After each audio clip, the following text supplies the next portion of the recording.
Hello, Mrs. B. Come at you with a different one. This is going to be different than what you usually get. Here we're in the virtual world. I got a toaster on my face. He's on his computer. You know me already. I'm in your class. You don't know this guy. What's your name? My name is Thomas Baker, and I'm unfortunately a friend of Slade. Wow. All right. All right. Tommy B. Question number one. What's it like being British? Oh boy. Well, the UK is a lot different from the US in many ways. Most significantly, it would be our political system. The UK runs off of Parliament instead of a Congress. And in my opinion, I think the British way of governing the country is backwards. We don't have a lot of the same freedoms you do in the US, and I believe the British people suffer under that rule. All right. What was the journey like coming to America? Question number two. Well, I was born in the United Kingdom, but at a very young age, I was about 1.5, 2. My family moved out to California, the Bay Area, San Francisco sort of area. And I grew up most of my childhood in California under liberal control. I then moved back to the United Kingdom when I was 11, and from the ages of 11 to about 16, I was in the UK, and then I had enough of the British oppressive rule, and so I left home and moved back out to the US.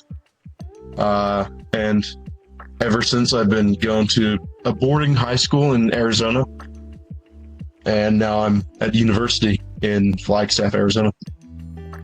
It's great. Wow. Awesome. So you must really hate UK, huh? Oh, it's awful. Don't go there. Yeah, don't go there. You'll probably get assaulted some way or another. Some way or another. So, how does it feel to be, technically, British, but you're more American? It's unfortunate, is really the only word that comes to mind. Both my brother and sister were born in the United States, and I was the only one, and both my parents are British. I was the only one born in the United Kingdom, which means, unfortunately, I am not a resident of this country at the moment. But that is something I'm working on with my family, so that I can hopefully live free and die old. Thumbs up for that one. So, getting in your military life, where'd that sort of start? So when I was 11, in the United Kingdom, I went to what is called a grammar school, which is sort of like a combination of the end of middle school and beginning of high school.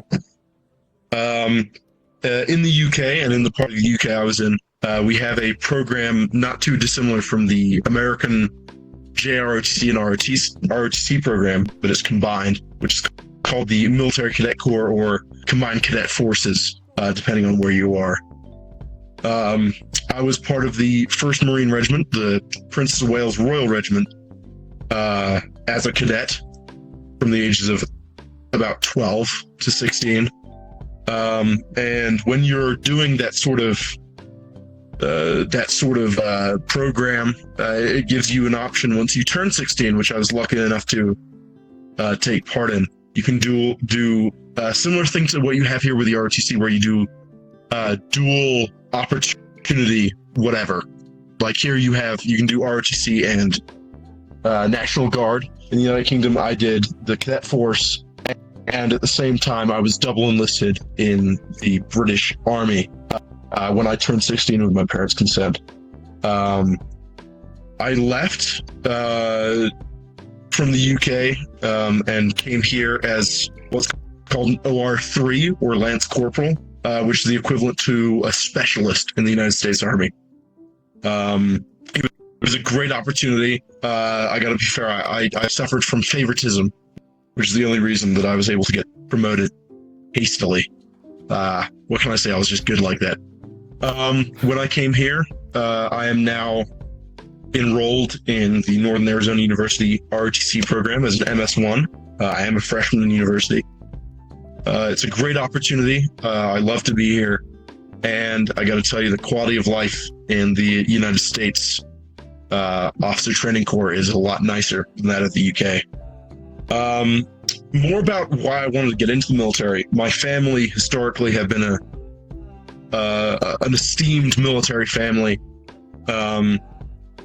My great-grandfathers and further on back in my ancestry from that were all military men, mostly serving in artillery or air corps, the Royal Air Force or Royal Artillery Corps in the United Kingdom.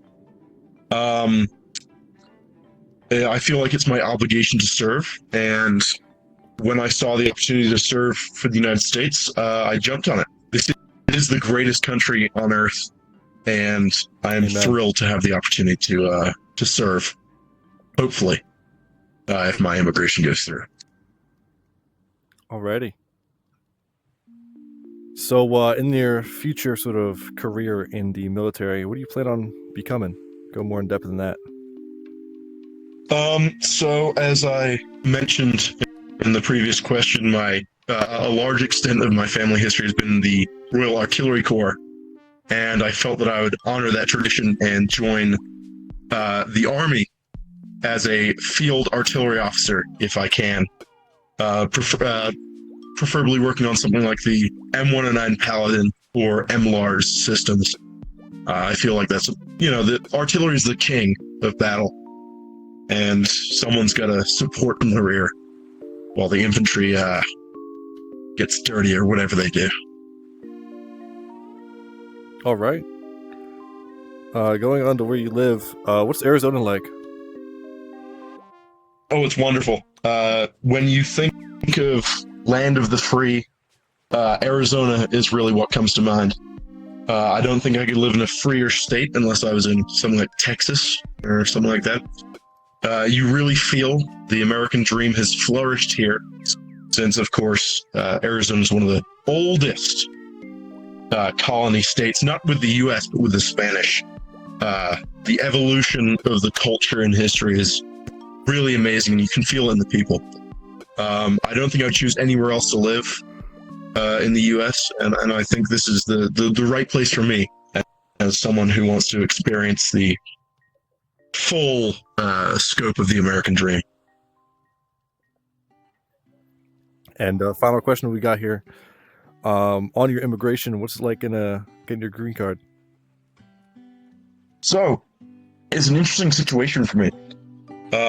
Traditionally, since my brother is a U.S. citizen, he would sponsor me with the U.S. government and Homeland Security or whatever, and we would work on getting my green card that way. However, with the last 4 years going how it did, and immigration and the border being at the all-time low, Homeland Security and the immigration enforcement, they've had their hands full, and so that timeline would have looked like about 14 years to become a resident.